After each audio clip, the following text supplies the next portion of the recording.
Otázka chuti ze zátiší.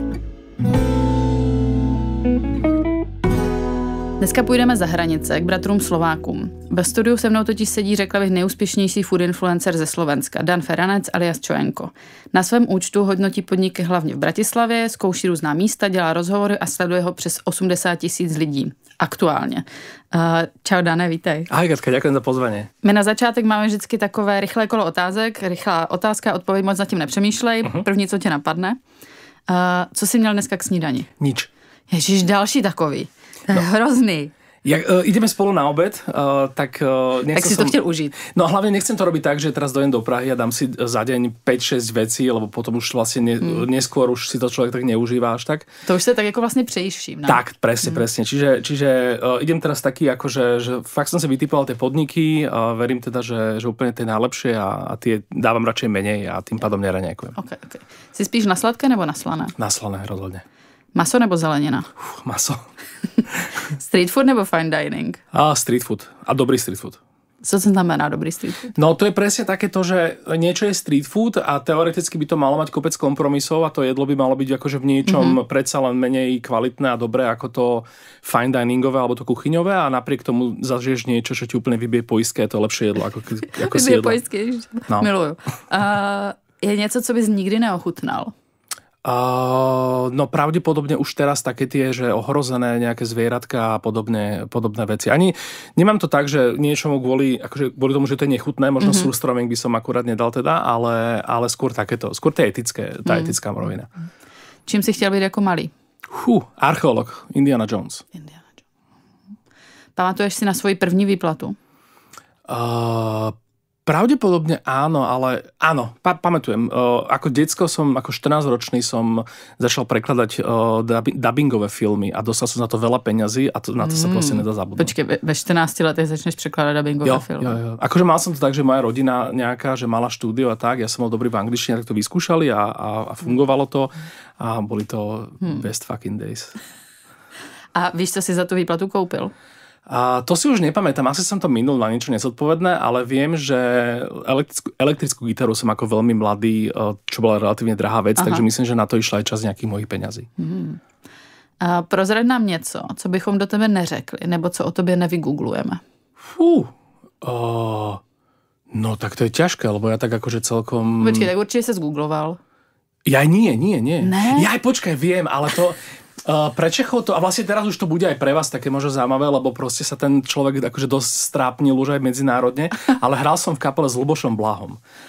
To neznám. To je taký to podľa mňa posluchači budú poznať. To je taký teraz slovenský politik, ktorý akože nám robí dosť veľkú hambu a už aj na českom Twitteri už úplne bežne. Ale už viem, jenom to jméno mi necáplo. Ale už sa nekamarátime, už sa neznášame. Tak to je dobrý, to sa ti povedlo. Máš nejaký oblíbený seriál nebo film s gastrotematikou? The Bear, akurát prvá sezóna sa mi páčila najviac. No prvá, lebo to bolo také najviac o jedle. Už potom, keď to bolo o tých vzťahoch, tak ja napríklad tú časť s tou večerou u tej matky, to som musel pozerať asi na 10 krát, lebo to som nedával. Ale kým to bolo veľa o tom gastre a tam boli taká tá duša toho a ten príbeh toho človeka, ktorý vlastne v tom celom funguje, tak to sa mi páčilo najviac. Už potom, keď tam riešili tie vzťahy a toto medzi sebou, tak to už bolo také. Mě ta první nebavila, protože jsem furt hrozně řvalo. Jo. Ale jako vím, že to je realita, ale... Máš nějaké nejoblíbenější místo, kam se rád vracíš? Liverpool. Ale tak to je kvôli futbalu, to je úplne ľahké. Čiže našťastie je to fantastické mesto, našťastie sa tam dá už aj parádne najesť a sú tam skvelí ľudia, je to totálne také neanglické až mesto, lebo čak oni sú takí hrdí neangličania, že oni si hovoria, že Scouser not English. A futbal je vždycky fantastický. Takže fotbalový fanda, to jsme jako prozradili, to vlastně taky se, to by se asi ví.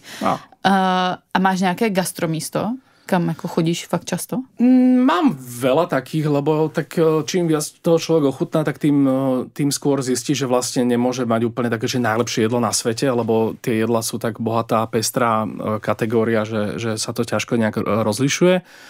Ale najobľúbenejšie gastromiesto zasa by som asi povedal Homebake Enfield, čo je taká pekárnička komunitná, kde pracujú proste mladí ľudia z tej komunity okolo Liverpoolu a robia tam fantastické mäsové koláče. A pred zápasom to je môj rituál, že vždycky na Shankly Pie, Dr. Pepper a Vinegar Crisps. To je moje meno. Vinegar Crisps. Ty jsem teď nedávno měla. Buď miluješ, nebo nenávidíš. Jo, presne. Máš nejaké guilty pleasure v jídle? Teraz už nie, pretože sa už nehambím za žiadne jedlo, lebo podľa mňa neexistuje nič také, ako že toto by niekto nemal jesť, lebo to je nejaké. Čiže ja som úplne na také úplne stokariny, proste, ak my hovoríme, že ale keď tak ja mám také jedlo z detstva, čo mi moja mama robila, keď sme teda neboli úplne bohatí a občas musela teda improvizovať a robila mi také, ono to znie strašne nechutne, ale vlastne osmahla kurací játra na masle s cibulou, ktorá ale potom ide odtiaľ preč, čiže to tam celá cibula sa tak nejak akože toto. Potom sa to zaleje mliekom a potom sa vlastne potrhá rohlík, osolí sa to poriadne a sa to tým celé zaleje a vznikne sa to strašná gebuzina, ktorá je podobná plnke do kuraťa, ktorú ale pečieš samozrejme. A dávaš tam ešte nejaké bylinky, tak sem žiadne bylinky sa nedávajú. A ja som to nedávno normálne uvaril, to video ešte nevyšlo, ale normálne som to uvaril ako recept, lebo som si povedal, že tak buď toto bude akože že úplný môj koniec, alebo si to proste ľudia zalúbia, keď si to vyskúšajú. A nazval som to, že játrová žemlovka. Okay. Lebo mi napadlo, ako nepečená teda, lebo mi napadlo, že to je vlastne ono a tým pádom to vie otvoriť tú bránu k tým ľuďom. Takže to. Tak to sme zvedaví, co z toho vyleze. No jo, ale tak ľudia, že vyzerá to strašne. Ja som sa tam fakt snažil, aby som to aspoň naplejtoval nejako, že som vysušil žltok a som to tým postruhal a tieto proste triky. Fancy. Ale ochutnalo to pár ľudí na tom nakrúcaní a vrátane teda jednej baby, nejakej copywriterky z tej agentúry alebo niečo také a ona bola z toho úplne hotová, že je to fantastické, takže ju pozdravím týmto. Takže dobrý tip. Okay. Jakou nejlepší radu si kdy dostal a od koho? To je dobrá otázka. Neviem, či to bola rada od niekoho, alebo niečo, na čo som ja prišiel. Ale také najviac, čo sa tak držím, je, že je veľmi nepravdepodobné, aby si v živote bol najlepší v tom, čo si ty povieš, že v tom budeš najlepší, alebo najlepšia. Ale zasa je veľmi nepravdepodobné, že neexistuje niečo, v čom nemôžeš byť v živote veľmi dobrý. Takže takéto, že nefixovať sa, jak tí Japonci, že vlastne už ako dieťa vieš, čo budeš robiť celý život, lebo to robí celá tvoja rodina. A potom sa proste v tom nejako, že za každú cenu, lebo toto naozaj poznáme tie úspešné príbehy, ale to neznamená, že vlastne tam drvivá väčšina nie je tých neúspešných, frustrovaných, nešťastných ľudí, Čiže skôr sa držím toho, že tak ako sa aj mne v živote stalo, že vlastne niekoľkokrát už som to mal tak nejak predurčené, že čo, ako sa bude môj život vyvíjať, nejak profesne alebo nejak záujmovo a potom som vlastne zistil, že v niečom inom sa viem nájsť úplne oveľa viac.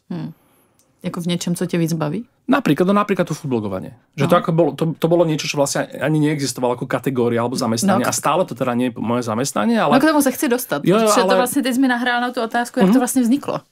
No, vzniklo to tak, že som v podstate zmenil som ako keby, že ten kariérny, to bol taký veľký turning point, že som vlastne z roboty okolo dubbingu, okolo prekladov, potom neskôr produkcie dubbingu, dokonca produkcie. Takže od tých 14 si do toho Presne tak, až vlastne ja som to aj vyštudoval, čiže nejakú mass-mediálnu komunikáciu, pracoval som v telke, produkoval som aj dubbing, aj skryté titulky, čo sú vlastne pre nepočúcich, čiže to už je akoby že niečo také strašne také konkrétne a také špecifické. A potom som si vlastne povedal, že som si tak uvedomil, že som vlastne v profesii, ktorá ako keby že nie je úplne perspektívna, lebo vlastne už vtedy boli také tie Google Translatory a podobné veci, že to akoby, vedel som, že tá cena práce bude už čoraz nižšia a nižšia. Tak som switchol do reklamy a vlastne hneď prvý rok v reklame taký naozajstný nastúpili teraz tie sociálne siete. Klienti potrebovali veci na Facebooku, na Instagrame a ja som si povedal, že mal by som na tom Facebooku vtedy ešte robiť niečo, na čom si to budem cvičiť. Ako keby, že nebudem čakať na nejakú kampaň, ktorú dáme von a potom z toho niečo sa učiť, ale že začnem robiť nejaký obsah, na ktorom si nacvičím vlastne, že ako to funguje, čo tí ľudia príjmajú, ako to berú, čo komentujú viac, čo komentujú menej, čo lajkujú. Tak som si povedal, že budem niečo takéto robiť. To bola tá doba Facebooku, keď vlastne vznikali stránky, že chleba vo vajci a proste také tie úplné nezmysly. A takí prví tí humoristi všelijaké také tie humorné stránky vznikali a ja som si povedal, že potrebujem niečo, čo mi zabere čo najmenej času A tak som si povedal, že každý deň chodím na obed, tak proste aj tak rád chodím na rôzne miesta, tak vlastne vždy to nejak postnem a to boli presne tie začiatky toho foodblogerstva. A zrazu to nejak začalo ráz a už to neprestalo. A ešte mi presne řekni, ten profil se jmenuje Čo je Bratislava, nebo Čojenko, co je vlastne správne? Na začiatku bolo Čo je a bolo to tak myslené, že to nemá byť meno človeka, ale že to má byť nejaká akoby, že community alebo niečo takéto podobné. Akože čo je dobré, nebo... Tak, okay. Presne. Alebo čo je, akože čo je dobré, alebo čo je Bratislava, jasne. Že co jí, tak. Čiže čakám, by som bol co jí, to je okay. No a potom vlastne mi tak začali hovoriť ľudia, lebo teda už som čoraz viac, alebo teda už tam presiakli aj nejaké moje osobnostné črty do toho profilu a potom vlastne z toho už teraz niekto to prvý použil, ale tak my tak na Slovensku si tak radi hovoríme s drobnelinami, keď niekoho máš rada, tak proste mu tak povieš, že proste ja mám kamaráta Jula z podcastu VAR, tak on je pre mňa Juleček proste, lebo to tak niekedy musíš použiť. Tak vzniklo Čojenko a ja som si to potom už nejak tak osvojil a už ma to celkom baví. Ale teda co je Bratislava, je to, ako ma ľudia nájdu na Instagrame. Super. A když bys měl zhrnout vlastně dneska, o čem ten profil je? Co tam najdu, když tam přijdu? Stále je to vlastne z väčšiny o tom, že ja som nejaký foodie, ktorý proste rád objavuje nové veci a chodím po takýchto veciach a keď mi niečo chutí alebo mi príde zaujímavé alebo nejakým spôsobom hodné o tom sa nejak podeliť, tak o tom dnes už vlastne natočím video a hodím to na Instagram. A snažím sa, aby to takto zostalo, aby to nebolo také, že teraz snažím sa nebyť taký ten rozumbrada, čo teraz si povie, že má 80,000 ľudí, ktorí mu načúvajú, tak sa vlastne môže vyjadrovať k hocičomu. Aha. Snažím sa nepoučovať ako keby ľudí z gastra, alebo mi to neprináleží ešte stále. A snažím sa nebyť taký, akože moc až ani kamarát s tými ľuďmi, aby to naozaj bolo ako keby ten insight, aby bol stále na tej strane toho bežného návštevníka podnikov, lebo to sú tí ľudia, ktorí mňa sledujú akože oveľa viac než pár nejakých insiderov gastro. A bylo tam nějaký jako breaking point, ty jsi to zmínil, že pak nějak začali naskakovat ti followers. Bylo tam něco, jako jeden post, nebo to, co to vyhypovalo nahoru? Bolo toho viac, akože počas tých vlastne už skoro 10 rokov. Najprv vlastne tam dosť veľa mi pomohlo, keď som začal robiť s Refresherom. To znamená, že nejako na ich článkoch alebo na ich videách som začal spolupracovať. A tam vlastne najväčší taký breaking point bolo, keď sme dali von rebríček top 10 najlepších burgerov v Bratislave. Aha. Ktorý sa už odtedy vlastne párkrát updateoval a teraz by sa už fakt mal updatenúť znova, ale nejako ako keby je to strašne dlhá proste robota, lebo nechcem to robiť len tak, že to tam niečo vyplujem a hotovo. Chceš to fakt ako prochutnať, ne? Jo, presne tak. Čiže to sme vlastne dali von a to bolo vlastne prvá taká vec, kde proste ľudia sa úplne zbláznili okolo toho a začalo to byť naozaj také akože vplyvné na tú komunitu, na tých ľudí. A potom vlastne druhá taká veľká vec, čo sa mi stala, kde mi vlastne akoby, že stúpli followery o tretinu, tak to bolo, keď som začal robiť ankety, čo je všetko najlepšie. Po vzoru Top Joe, teda taký londýnsky týpek, ktorý to robí a vlastne je kopec takých veľmi podobných ankiet. No a ja to robím o Bratislave s nejakými ľuďmi, trvá to 90 sekúnd. Sú to proste, baví, no. No, presne. Je to také, strašne sa to hodí do tejto doby sociálnych médií, že vlastne chceš veľa vecí naraz rýchlo. A nechceš sa zdržovať nejakými prestremi. Protože swipuješ a potřebuje tě to zaujmout. A já jsem si všimla, že ty dáváš, já jsem to nazvala Čojenkovi hvězdičky, jo. A máš tam 1, 2 nebo 3. Ale vlastně ještě se možná trošku teďka, než jsem položila tu otázku, se vrátím zpátky. Ty tam dáváš jenom tipy, které stojí za to. Ano, že něco jako blbýho, tak to tam ani nedáš. Takto, odkedy Instagram povoluje subscriptions a mám subscriberov, nejakých, teraz už neviem koľko, 280, čo si vlastne platia za špeciálny obsah. Každý tak, si počíta. Lebo ja som dal, vieš, 50 centov som dal cenu, čo je vlastne, neviem koľko, to je vašich 12 korún. No, něco takového. No a tam už dávam občas aj nejaké také negatívne veci, lebo mi to príde ako super tento presne špecializovaný obsah, lebo nechcem byť taký akože, že byť virálny tým, že budem hejtovať niekoho, lebo to mi fakt príde také zbytočné. zbytočné. Okrem teda toho, že by som mal asi viac followerov. Ale... Chceš víc followerov? Poď hejtovať. No, presne. Ale naozaj to tak platí. Čiže ja vlastne, áno, dávam len to, čo mi chutilo, minimálne nejako, že minimálne nejaký level, alebo to bolo minimálne zaujímavé, tak to dám proste von. A časom som zistil, že vlastne ľuďom by sa mohlo v tom lepšie vyznať, kebyže aj to tie vizuálne vidia, že niečo, čo je, že... Lebo nie každý akože príde na profil s tým, že nevie, kam má ísť jesť. Niekedy človek len chce vedieť, že kde akože má ísť, že na najlepšie niečo, alebo na niečo fakt výnimočné. Takže podľa toho som to začal robiť, aby sa v tom ľudia vyznali. Teraz mám z toho trochu taký blbý pocit, že aby náhodou nejaký podnik, ktorý dostane 1 hviezdičku, to nebral tak, keby som ho vlastne že skritizoval. Jasné, no ja totiž jsem si prošla samozřejmě ten profil a pustila jsem si tu 1 hvězdu a já jsem od toho vlastně čekala, že to bude, jako, že to není dobrý. No. A to vám vlastně nebylo. A já, ale je to vždy dobrý. Je to vždy dobrý, akurát, že niektoré jedlá sú proste, že ideš niekam a povieš si, že tak teraz som fakt spokojná, alebo toto bolo fakt dobré jedlo. To je 1 hviezda. Potom ideš niekam, kde si vlastne povieš, že tak na toto by som sa kľudne vrátila. To je, alebo na toto, že do tohto podniku prídem skôr, než do iných. A potom tie 3 sú vyslovene také, že tak toto bolo fakt výnimočné. A ešte ja mám akože v zálohe aj tú 4. a 5. Okay. Len som si povedal, že to nemá cenu dávať akože častejšie ako ja neviem párkrát za rok. Tých 5 určite nie častejšie ako raz za rok. A to mám fakt odložené na takéto, že najlepšie jedlo z daného žánru, ktoré som jedol doteraz. Čo vlastne zatiaľ som nedal. A potom tých 5 mám vlastne rezervované za najlepšie jedlo ever, čo som jedol doteraz. Čiže to ešte tak nejak tak... Protože teďka to jako trošku jako v vozovkách smrdí těma michelinskýma, že jo? No ale tak, to je vlastně stejný princíp. Je to stejný princíp. Tak michelinské sú také, že stojí to za cestu, či stojí to za zastávku, stojí to za zachádzku a stojí to za separátnu cestu. Tak určite stoja... A v podstate to tak...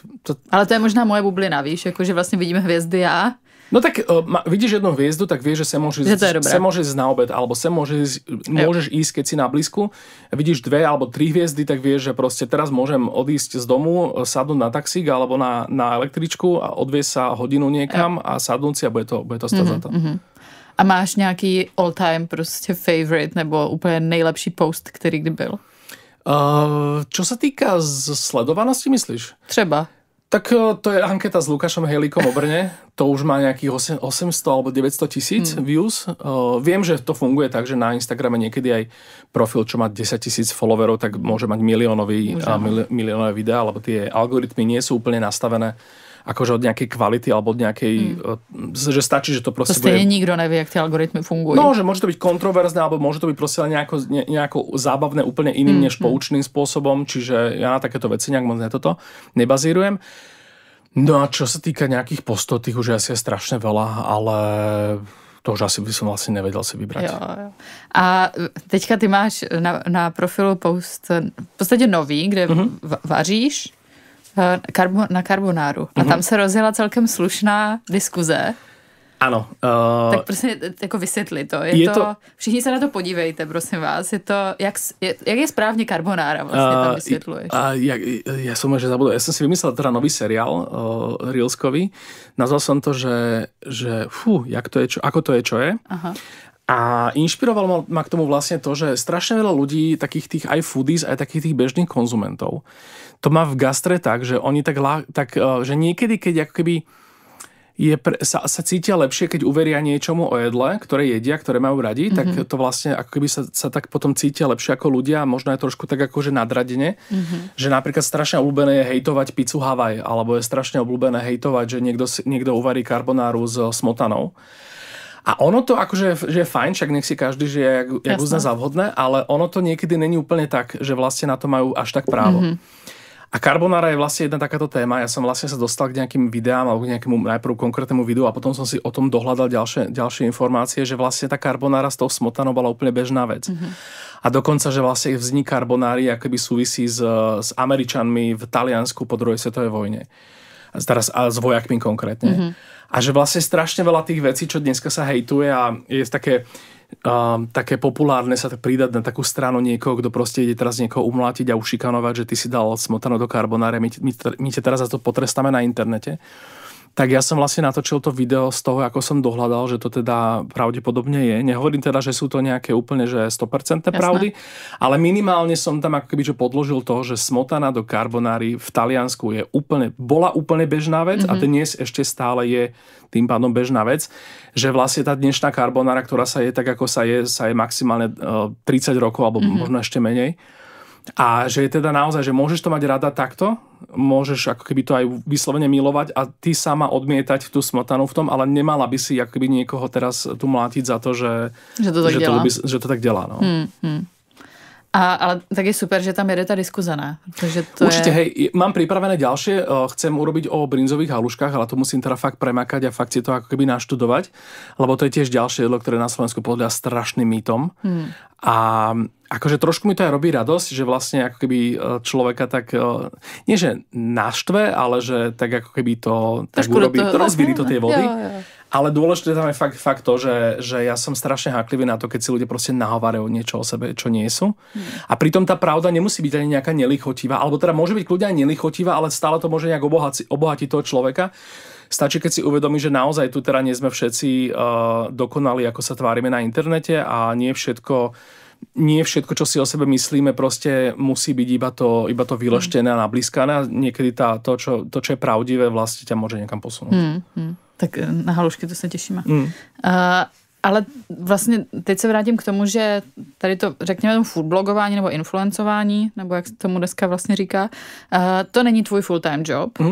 Máš to už teď ale nějak biznisově postavené, nebo jedeš to jako svůj vlastně, kromě teda těch 280 předplatit, to je super. Čo by si nevedela, koľko mi v skutočnosti Meta pošle peňazí za to, lebo to je wow.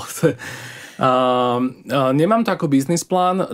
Dnes už našťastie si viem veľmi dobre prilepšiť spoluprácami, ktoré ale nerobím na úkor toho, čo ľudia prídu ku mne akoby zistiť. Čiže nerobím spolupráce s reštauráciami, nerobím spolupráce typu, že niekto mi dá zadarmo nájsť, alebo niekto mi zaplatí za to, že ho pochválim, alebo ho vôbec spomeniem. Robím spolupráce také, aby ten môj prirodzený obsah tam bol stále a stále čo najobohacujúcejší. Ale... To je takové to hezké slovo synergie. Synergia, presne. Ale našťastie už teraz je dosť veľa značiek, ktoré už to vedia robiť, že to napríklad... Ja neviem, že ak teda môžem menovať... myslím, že Fatru nemáte asi v Čechách, nie? Minerálku v Slovensku. No tak to je práve minerálka, ktorá akože je dobrá na trávenie. Teraz tam je tá super vec, že vlastne ja si stále môžem robiť tie moje videá proste o opulentných burgeroch a úžasných nejakých ďalších ťažkých veciach.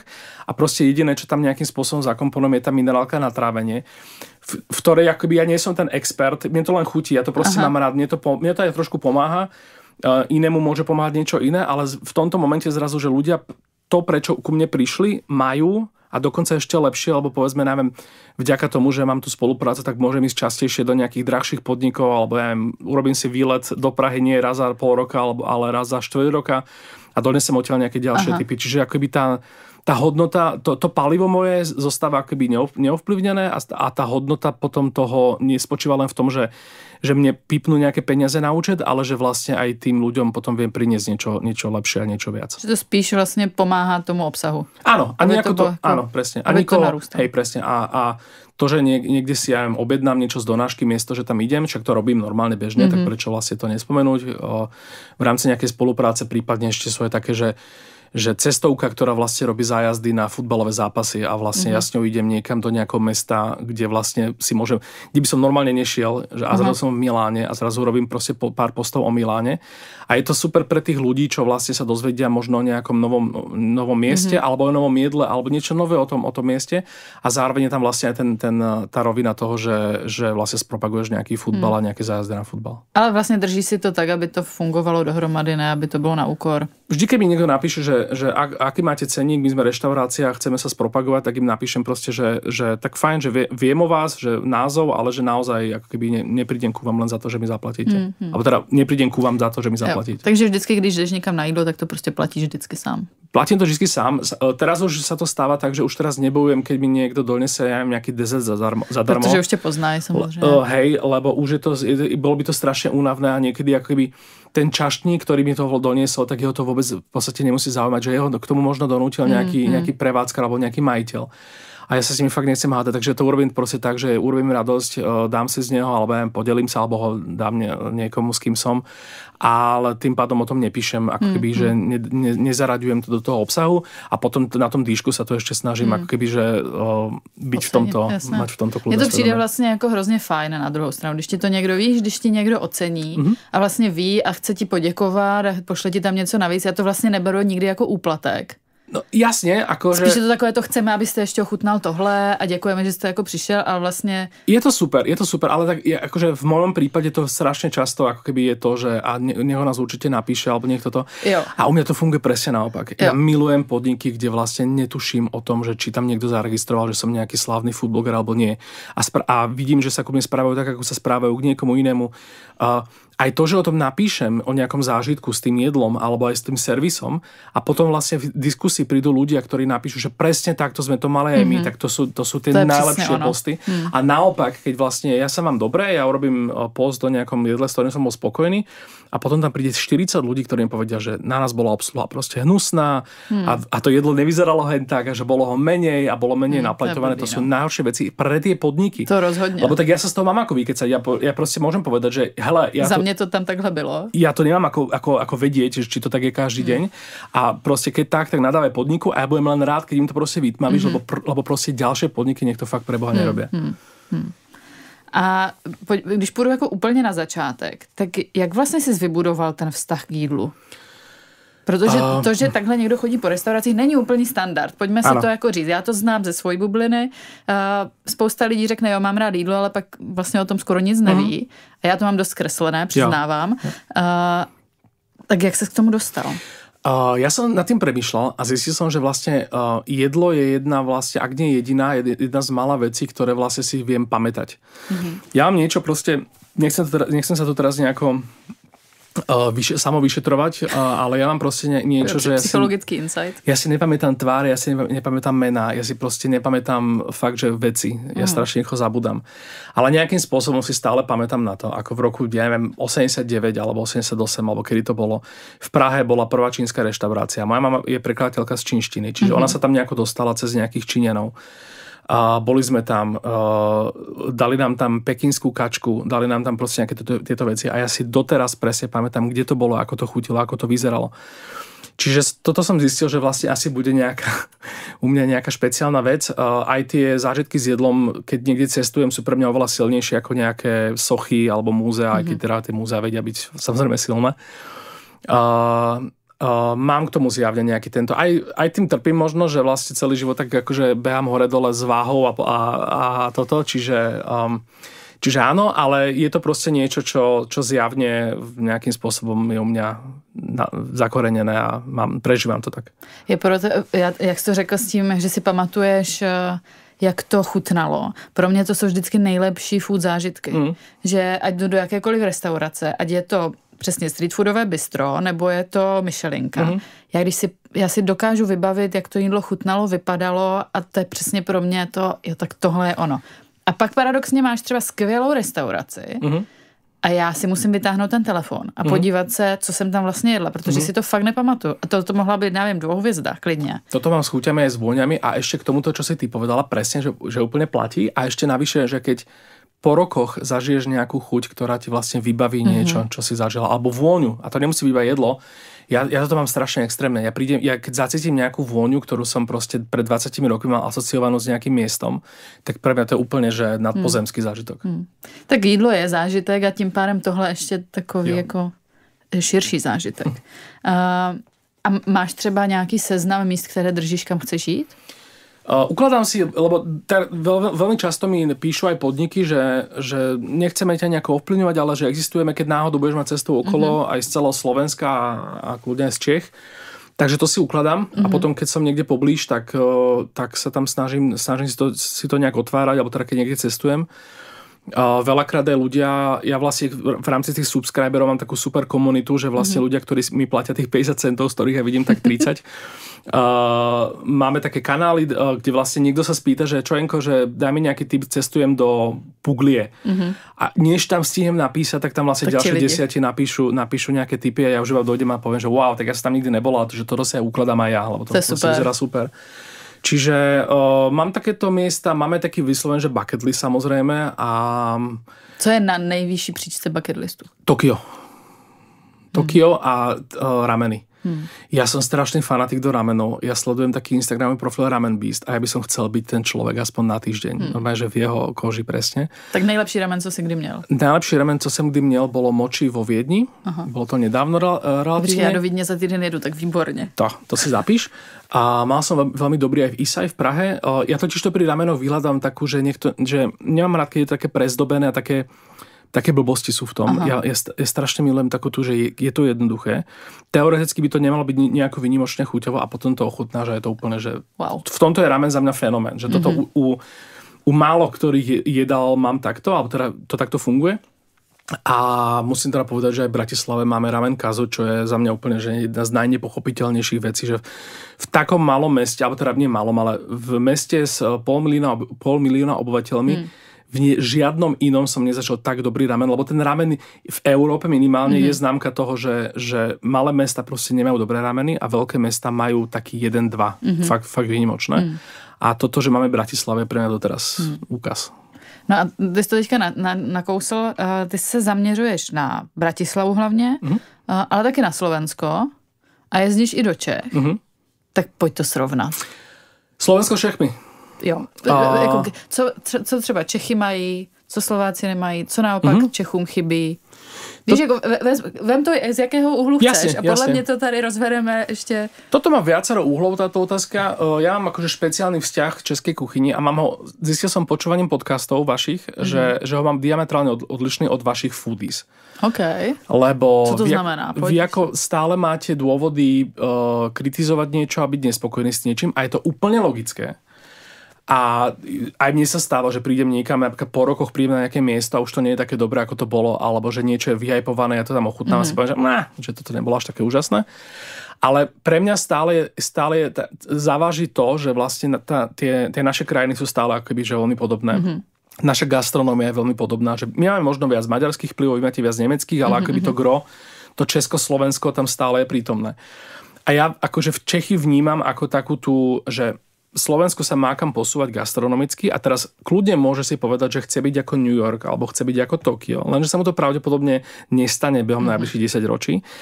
A tie Čechy sú pre mňa to, že to najbližšie, na čo my totálne vieme ašpirovať a vieme sa tomu nejakým spôsobom priblížiť. Okay. A zároveň je to dosiahnuteľné, je to ako keby že úplne prirodzené, že nemusíme k tomu robiť žiadne nejaké veľké kompromisy alebo zmeny, stačí len zlepšovať sa. Čiže pre mňa, ja som v tomto nekritický voči českej gastronomii v tomto zmysle. Že niečo, čo nejaký Lukáš Hejlík, ty alebo hoci kto iný z týchto ako keby odborníkov, že stále nájde dôvod. Ďakujem, to je hezký kompliment. No stále ako keby, že ty niečo kľudne vieš skritizovať a ja z toho viem stále byť aj tak nadšený, pretože si to porovnám ako keby s tou našou nejakou priemernou realitou. To neznamená, že na Slovensku nemáme veci, ktoré si myslím, že sú už na úrovni Čiech, alebo dokonca niekedy aj lepšie, alebo že máme niečo, čo napríklad vy nemáte. Takých akože miest je viacero. Samozrejme, že úmerne tomu, že aký sme my veľkí, tak sa dá povedať o tom, že sú to jednotky prípadov. Ale stále je pre mňa že za mňa cesta do Brna alebo do Prahy, ktoré teda už teraz pravidelne cestujem a som to začal uprednostňovať pred nejakým cestovaním po Európe, že tento rok som vlastne bol nejak 3-krát v Prahe a neviem, či som okrem Mexika, či som bol niekde v Európe poriadne, tak stále tie cesty sú pre mňa také, že to je pre mňa taký ten reality check, akýby, a zároveň taká inšpirácia toho, že keď najbližšie budem hodnotiť nejaké jedlo a nejakú reštauráciu v Bratislave, tak viem, k čemu to prirovnať, aby to bolo realistické. Jasné. Takže když to řeknu na placato, tak Čechy jsou dál než Slováci. Češi sú dál než Slováci a zároveň sú tak akože príjemne blízko, alebo teda sú tak blízko, aby sme sa my nemohli vyhovárať na to, že to pre nás je nedosiahnutelné. A to je na tom úžasné. Aha. A ty místa, ktoré sú na Slovensku nebo v Bratislave, lepší? Napadlo mi napríklad Shugetsu ramen, ktorý je vlastne Tsukemen, s ktorým som sa v Čechách nestretol ešte. Možno ho máte samozrejme ako nejaké špeciály v týchto. Ale to je akože určite miesto, na ktoré ja som veľmi pyšný. Má to úplne že halúzny príbeh, že vlastne to je miesto, ktoré by normálne nevzniklo pri takých tých gastroekonomicko faktoroch, ale proste človek, ktorý je nadšenec ramenov, podniká, alebo teda obchoduje s Áziou, chodí tam často, tak si skrátka doniesol ten podnik sem a urobil si ho a pravdepodobne na ňom nezarába, ale proste má ho, lebo to miluje. Tak potom sú tam také tie rozdiely v tých kuchyniach, samozrejme, že tie naše maďarské vplyvy alebo ešte čím východnejšie, tak možno tie poľské a ukrajinské. A asi by som nepovedal úplne, že niečo máme, čo vy nemáte. Máme teraz veľmi, veľmi dobrú kávovú scénu v Bratislave. To ako keby, tam už sme vám dobehli, že stále sú u vás miesta ako Mazalab alebo Mejzlab, neviem, jak sa to má čítať. Ja tomu říkam Mejzlab, ale dobre, vlastne tak taky neviem, jestli to je správne. Hej, že čo je za mňa taký ten kávový fine dining, ale také tie bežné kávy. Bol som včera v One-Sip, ktorý vlastne Taste of Prague. Neviem, takéto... Malinké v Haštalské? Pri Ladegu, blízko Ladegu. Tak v Haštalské. Oni totiž otevřeli druhý v Mánesově na Vinohradech. A toto je pôvodný. Toto je ten pôvodný. No to radšej chodím na tie pôvodné. A bola to výborná káva, ale už som si normálne povedal, že takéto akoby... Ja som tam išiel preto, lebo to vlastne Taste of Prague mojej ankete povedal, že to je najlepšie. A som si povedal, že wow, že tak tu už sme. Že tuto sme ako už spoľahlivo Bratislava sa vyrovnala v tomto... A neviem, už asi to... A možno už... Pohodě. A když třeba srovnáš Bratislavu, nebo ještě se zeptám na Vídeň, protože to máte vy z Bratislavy hrozně blízko. Jezdíš i do Vídně třeba srovnávat, nebo ani vlastně ne? Jezdím, zmínil to Česko? Jezdím, ale akože za mňa Vídeň je strašne nudná. Má Michelinky, má nepochybne úžasne rozvinutú gastronómiu a je oveľa ďalej vo strašne veľa veciach, než Slovensko a Bratislava. Ale ja tam vždycky prídem a ja si teda niečo tam dám a za mňa to je strašná nuda. Bol som aj v Štajereku, nie v tom viedenskom, ale v tom pôvodnom, čo je niekde proste tam v horách. Aha. Bolo to super, ale bola to strašná nuda. Mě Štajerek vůbec jako nenadchl, musím říct. No. Bylo to skvělé, všechno správně. Já jsem byla v tom vídeňském teda, což je dvouhvězda, jedna z nejlepších restaurací na světě. Ano. A vlastně přesně to je ten případ, že já si to nepamatuju. Pre mňa to je, áno. Pamatuju si něco. Pre mňa je toto také zvláštne, že Rakúšania sú pre mňa také studené čumáky. Akože ja ich milujem. Je to úžasná kultúra, úžasné miesto. Byť v Rakúsku je pre mňa ako Slováka akože obrovský kultúrny nejaký, samozrejme kultúrne je to nejak pozdvihujúce. Ale mne to jedlo, akože ja oveľa radšej idem proste niekam do Budapešti alebo do Prahy. Do Prahy špeciálne, alebo teda do Čiech špeciálne. A chtěla jsem se zeptat ještě na to, že v Bratislavě je to koncentrované, logicky, hlavní město. Jak to vypadá mimo Bratislavu? Mimo Bratislavu sa našťastie posledné roky deje to, čo sa vďaka čomu Bratislava pôvodne vyrástla z takého toho úplne že ničoho na takú gastronomicky celkom schopné mesto. Ľudia, ktorí vlastne cestovali po svete, na niečom zbohatli, alebo teda minimálne sa dostali do nejakej finančnej nezávislosti, a potom z nejakého dôvodu si začali otvárať podniky. Niekedy možno vyhovorili, niekedy možno si aj nechali kľudne nejakú profesiu, ale mali pocit teda, že okrem toho si niečo tu otvoria. Tak dovtedy vlastne to boli ľudia z celého Slovenska, ktorí si tie podniky otvárali iba v Bratislave, ktorá bola ekonomicky na tom lepšie ako zvyšok Slovenska a zároveň v nej žila lepšia cieľovka pre nejaké možno menej tradičné podniky.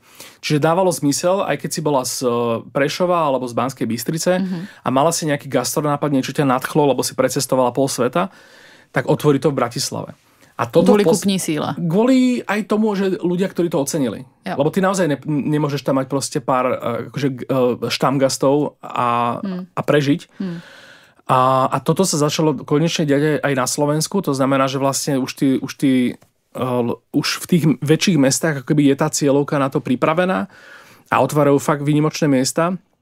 Ak by som mal spomenúť jedno za všetky, tak Origin v Lučenci, čo je vlastne, že Lučenec to je, že kedysi proste honosné uhorské mesto, ktoré vlastne upadlo do zabudnutia, alebo je na takom fakt nešťastnom geograficky položenom mieste.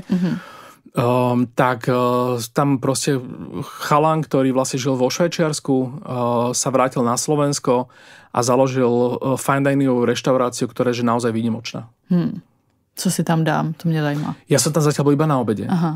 Bohužiaľ teda večerné menu len hltám cez fotky a storky, ale teda aj viacero mojich kamošov foodies, ktorí sú teda oveľa ďalej ako ja a oveľa častejšie chodia do takýchto veľmi drahých reštaurácií, lebo to ja si nemôžem vždy úplne dovoliť.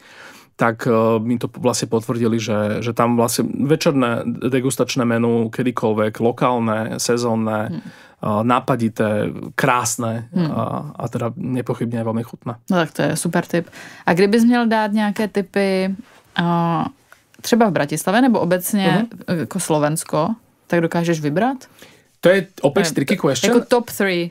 Jako top trojku. Poď. Top trojku neviem, či ti viem dať, respektíve... Môžeš víc, nevadí. Táto otázka má viacero druhov odpovedí. Aha. Určite by som niekomu z Prahy nedával tú top trojku len na základe toho, že je najlepšie reštaurácie v Bratislave. Pretože niečo, čo je najlepšie reštaurácie v Bratislave, stále môže byť pre vás akože úplne bežná vec, ktorú proste poznáte. Čiže ja môžem povedať, že nejaký Irín alebo Egg sú výnimočné fine diningy, ale nevedel by som úplne ti povedať, že tam že to bude pre teba lepší zážitok ako niekde v Prahe. Jasné. Ale čo viem určite, tak okrem toho šugecu, tak napríklad existuje na to potom odpoveď taká, že lokály, kde jedia a kde jedia neustále, sú tam strašné rady a proste milujú to, aj keď to môže byť úplne banálne jedlo. Aha. A to je napríklad Palacinka Lacinka, kde vlastne pri stanici je palacinkáreň, ktorá funguje, či už nie 30 rokov, možno aj viac. Robí veľmi lacné palacinky, ktoré v žiadnej francúzskej kreperii by asi teda neobstáli. Ale nejakým spôsobom je to proste presne to, keď nám mami robili v detstve palacinky a dávali nám do toho také tie šialené kombinácie, čo sme si my vypýtali. Stojí to málo peňazí. Neustále tam ma vytačajú auta, ktoré tam stoja na blikačkách pred tým podnikom. Neustále sú tam davy ľudí, je tam dlhý rád, proste je to úplne kultové miesto. Podobné miesto tohto typu je Ryba v Tržnici Novej. Teda Novej je smiešná, lebo to je teda už veľmi stará tržnica, ale nie je to stará tržnica, je to nová tržnica na Trnavskom mýte. Taká brutalistická budova, treba ísť hore po schodoch a je tam úplne, že no-name lahôdky, ktoré sa volajú Ryba a robia tam vypražanú tresku s majonézovými šalátmi. Naposledy som tam poslal Tomáša Valkoviča, keď boli z Amby na prieskume po Bratislave, lebo teda po slovenskej nejakej gastronomii a podobne. A bol som tam aj s Peťom z Búčku, ktorý bol úplne nadšený a to som presne vedel, že to bude presne jeho krvná skupina. A je to akoby niečo opäť. Musíš mať prežité niečo v našich geografických končinách, aby si to ocenila. Aj keď ja som presvedčený o tom, že to musí, že minimálne kebyže nejakého Angličana, ktorý tam proste žvácha tie fish and chips s tými suchými hranolkami, a s tým proste hnedým hráškovým pyré, takže kebyže mu ukážem to isté jedlo s majonézovým zemiakovým šalátom, čo je pre nás vlastne vianočné jedlo, čo to je na tom úplne super, že môžeme hocikedy Vianoce a ideš niekam na stojak si dať proste niečo takéto a je to fakt, že úžasné. A kaviarne potom, určite kaviarne a pekárne, ktoré sú teraz taký veľký boom v Bratislave. To je takový veľký hype. A podľa čeho si vlastne vybíráš podniky, kam jdeš? To sa... V rôznych dobách to mám inak. Boli také doby, keď vlastne v Bratislave, keď si otvorila nový podnik a zainvestovala si do nejakého výnimočného dizajnéra, ktorý ti urobil logo, interiér a tak ďalej, tak to značilo, že akože ti záleží na tom, aby to bolo fakt výnimočné a to jedlo s tým akoby išlo ruka v ruke. To už dnes neplatí. Dneska už vlastne podniky, ktoré sú príliš v tomto prehrotené, že majú proste interiér a dizajn, tak veľakrát to je vlastne o tom, že na to vyhodia peniaze, aby tam chodili proste Instagram modelky aby to bolo proste Instagramable place presne, a to jedlo proste nestojí za nič, respektíve je to taká bežná tourist trap dneska už. Čiže ja si to vyberám tak tými, akože, čo mám za roky odžité, že už teraz viem o sebe povedať, že podľa fotky viem ti povedať na 99%, či to bude dobrý burger, alebo či to bude dobrý ramen. Všímam si tam proste veci, ktoré sú pre mňa dôležité. Čiže podľa tohto veľmi často a často podľa teda typov samozrejme. Ja mám okolo seba tiež ľudí, ktorým dôverujem, že keď mi niekto povie, že jedol dobré jedlo tam, tak viem, že to proste mne bude chutiť úplne rovnako. No tak niekedy fakt stačí, že niekto nejaký podnik mi napíše napríklad, že existuje a ja si pozriem pár fotiek a už len ja viem, že predstava, že niekde vo Zvolenie podnik, ktorý robí balískú kuchyňu, tak je pre mňa dostatočne lákadlo na to, aby som tam išiel.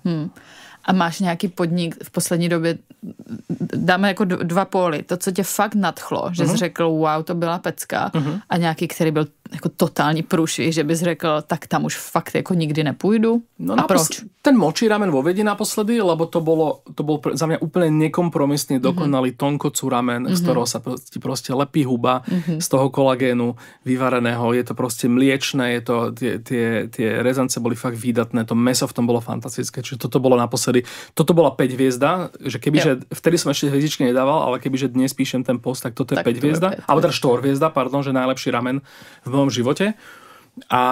No a také, že otrasné... Ja skôr mám také, že nepríjemné zážitky, také, že keď nejaká obsluha fakt moc rieši, alebo že to je fakt také, že pre mňa nepríjemné. Že to otravuje vlastne. Že odchádzam od niekiaľ, ale mi tam ešte pomaly nejaké poukážky nestrkajú do rúk za nejaké jedlo zdarma a podobne. Čiže skôr takéto. Ale ja veľmi rýchlo zabúdam na zlé jedla. Ale hlavně, když si i vybíráš, tak podle fotek už dost často poznáš, jestli to bude úplný průšvih, ne? No na toto si dávam pozor. Na rozdiel od toho vizuálneho hodnotenia tých dobrých vecí, že viem povedať, že toto by malo byť aspoň teda veľmi dobré, tak už nerobím také, že sa na niečo pozriem a poviem si, že toto bude že hnus, lebo aj tu ťa veľmi často vie niečo tak prekvapiť, že potom toho lutuješ. To je pravda. A když se podíváme vyloženě jenom na tu influencerskou scénu, co si myslíš obecně o vlivu influencerů na gastro? Tak je vliv a vliv. Myslím si, že influencery pre gastro sú veľmi dobrí v tom, keď ich je hlavne veľa a je ich takých veľa, čo ich ľudia sledujú. A kolektívne tým pádom, že keď proste aj 5., 6. človek napíše o nejakom podniku, že tam mal fakt výnimočný zážitok, tak to je ten moment, kedy vlastne už ľudia môžu veriť tomu, že to naozaj tak bolo. Čo je samozrejme potom tá opačná stránka toho, že ako náhle foodblogeri začali príjmať pozvánky za peniaze na hodnotenie podnikov, tak je to niečo, čo akože škodí úplne všetkým. A je to podľa mňa úplný hnus a nemalo by to tak byť. Mně přijde, promiň, že ti do toho skáču, mně přijde v pořádku, pokud už na začátku ten influencer řekne, já tam půjdu, já to vyzkouším, ale pokud to bude špatný, tak buď o tom řeknu, a nebo vlastně vám o tom neřeknu nic. No... Teď je otázka, co by měl udělat vlastně, jo? No, v prvom rade je tam tá otázka, že ako náhle už za to dostáva zaplatené napríklad, tak už neexistuje niečo ako nezávislosť. Už tomu podniku odpustíš proste pár vecí. A už to není to isté, čo by si o tom napísala. A za mňa to je fakt, že to není dobré pre nikoho.